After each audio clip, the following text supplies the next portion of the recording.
presence surround and fill us, so that in union with all creation, we might sing your praise and your love in our lives. Amen.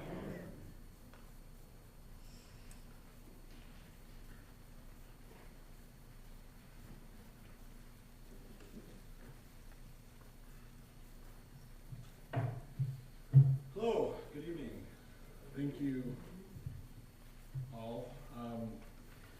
Pastor Jake gave us a theme here on this Lenten season, and that is how we are all welcome at God's table.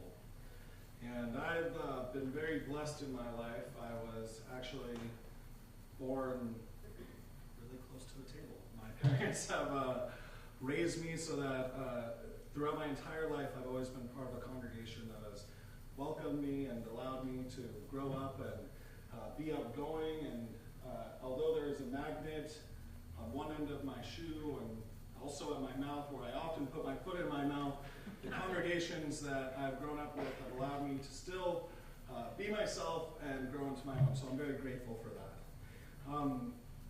But I think to myself times that I've maybe felt outside the table or maybe not as welcomed, and they're actually few and far between.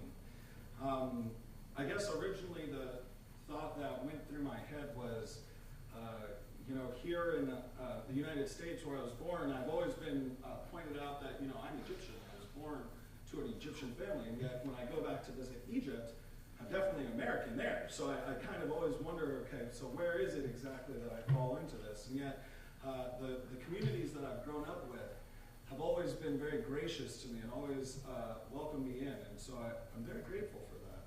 I'm very grateful for beautiful Savior here. As I've only attended this church here a few years now, and yet there's been many different opportunities for me to be in community and have dinner club and meet the different families and such. And everybody's just been extremely welcoming. Coming back to the fact that my family is from Egypt, one of the unfortunate truths that's happening in Egypt right now is the growing difference or divide between the Christian population there and the Islamic population there.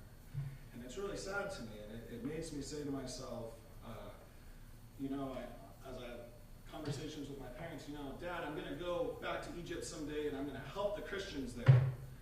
And he says, no, that's incorrect. You shouldn't want to go back to Egypt and help the Christians because you identify with them. You should just want to help people that need your help. It doesn't matter if they're Muslim or Christian. And it's not our friends are welcome at God's table, it's all are welcome at God's table. And so that's really a deep lesson that I had to take in from him. And that's one of those moments where I'm kind of ashamed as I'm talking to my dad. I'm like, oh, good point.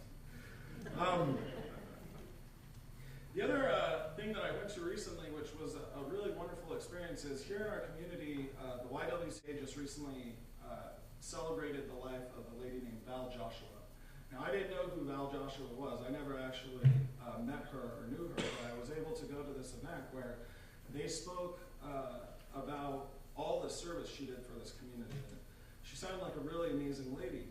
And one of the things she spoke about, or the people there were speaking about, is that she volunteered with the Worth program.